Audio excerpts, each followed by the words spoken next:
Hello friends, कैसे हैं आप सब। आप सबका स्वागत है आपके अपने YouTube channel civil engineer works में, जहां मैं आज आपको बताऊंगा कि घर पे हमें कौन सी जो ईंटें हैं, कौन सा बॉन्ड होता है वो यूज़ करना चाहिए। सबसे पहले हमें पता होना चाहिए कि इंग्लिश बॉन्ड और फ्लेमिश बॉन्ड में हम आज दो ही बॉन्ड्स के बारे में बात करेंगे, इंग्लिश बॉन्ड और फ्लेमिश बॉन्ड, क्योंकि यही मोस्टली जो है वो यूज़ होते हैं। तो इंग्लिश बॉन्ड और फ्लेमिश बॉन्ड में डिफरेंस क्या है।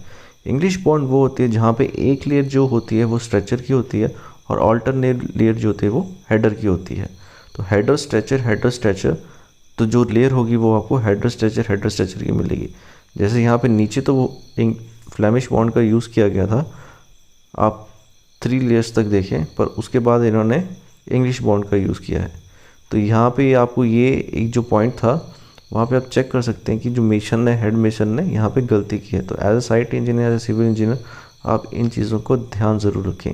पर अगर हमारी जो वॉल होती है वो हमेशा, जैसे ये एग्जांपल है, ये इंग्लिश बॉन्ड का एग्जांपल है। यहाँ पे आप देखिए जो बॉटम लेयर है वो सारी हेडर की है, उसकी ऑल्टरनेटिव वाली जो है वो स्ट्रेचर की है। स्ट्रेचर क्या होता है, जो लंबा फेस होता है उसको हम स्ट्रेचर कहते हैं। जो ईंट का दूसरी साइड होती है जिसका फेस कम होता है उसको हम हेडर कहते हैं। तो ये जो इंग्लिश बॉन्ड है यहाँ पे हेडर स्ट्रेचर कंटिन्यू है।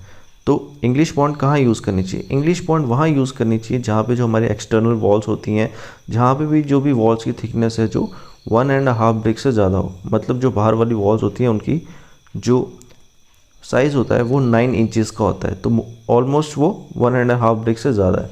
तो इंग्लिश बॉन्ड जब भी 1.5 ब्रिक की वॉल की थिकनेस होगी तो वो सबसे ज़्यादा स्ट्रॉन्ग होगी, ठीक है। और वेयर एज जो फ्लेमिश बॉन्ड है वो वहाँ यूज़ होगी जो हमारी इंटरनल्स वॉल्स होगी, जो घर की इनसाइड होंगी, जो 6 इंची या 4 इंची की आप जो वॉल बना रहे हो वो उस पर होंगी, क्योंकि वो एक्सटर्नल यूज़ नहीं होगा, वो स्ट्रॉन्ग, वहाँ पे हमें इतनी ज़रूरत नहीं है इतनी स्ट्रॉन्ग होने की। तो वहाँ पे आप फ्लेमिश बॉन्ड का यूज़ कर सकते हैं। अगर जो आपके एक्सटर्नल वॉल्स हैं वहाँ पे हमेशा आपको इंग्लिश बॉन्ड का यूज़ करना चाहिए। इसके अलावा हम बात कर लेते हैं अपेयरेंस की। अपेयरेंस की बात करें तो इंग्लिश बॉन्ड देखने में बेशक इतनी अच्छी प्लीजिंग ना लगे, बट वो बहुत स्ट्रॉन्ग होती हैं as compare to Flemish bond, जब भी हमारी वॉल की थिकनेस 1.5 ब्रिक से ज़्यादा हो। बट जो हमारी फ्लेमिश बॉन्ड होती है वो देखने में बहुत ही प्लीजिंग लगती है, उसकी एक अपेयरेंस आती है। जैसे मैंने आपको एग्जांपल दिखाया था वो स्टार्टिंग में, तो वहाँ पे आपने देखा होगा कि वहाँ पे वो अच्छी लग रही थी। इसके अलावा हम बात कर लेते हैं स्पीड ऑफ कंस्ट्रक्शन की। जब भी हम वॉल्स बना रहे हैं तो कौन सी बॉन्ड जो है वो बहुत जल्दी बनेगी, क्या वो इंग्लिश बॉन्ड बनेगी या फ्लेमिश बॉन्ड बनेगी। तो इसका जो राइट आंसर है वो है इंग्लिश बॉन्ड। इंग्लिश बॉन्ड को बनाना बहुत easy as compare to Flemish bond, क्योंकि फ्लेमिश बॉन्ड में बहुत ही स्किल लेबर की यूज़ चाहिए होता है, बहुत ही ध्यान से यूज़ करना होता है। और जो कॉस्ट ऑफ कंस्ट्रक्शन है वो हम अगर बात कर लें तो किसकी ज़्यादा होगी, तो कॉस्ट ऑफ कंस्ट्रक्शन जो है वो इंग्लिश बॉन्ड की ज़्यादा होगी। बट जो स्किल लेबर है वो हमें फ्लेमिश बॉन्ड में ज़्यादा ज़रूरत पड़ेगी, क्योंकि फ्लेमिश बॉन्ड बनाने के लिए आपको हर बार हेडर स्ट्रेचर एक ही जो लेयर होती है उसमें यूज़ करना होता है। फिर एज इन इंग्लिश बॉन्ड जैसे आप देख सकते हैं हमने ऑल्टरनेटिव लेयर्स यूज़ की हैं हेडर स्ट्रेचर की।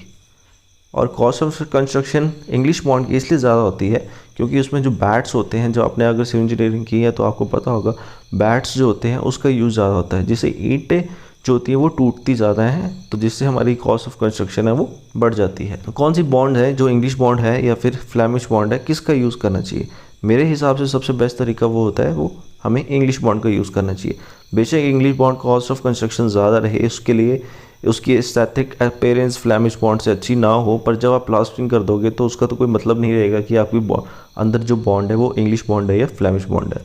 तो हमें उसकी कितनी मजबूती है उस दीवार में, कितना वो लोड ले सकती है, उस पर डिपेंड करता है। हाँ, इसमें थोड़ी वेस्टेज ज़्यादा होती है इंग्लिश बॉन्ड में, जहाँ पे आपके बैट यूज़ करने की वजह से। तो ओवरऑल अगर मैं कहूँ तो English bond is superior than Flemish bond.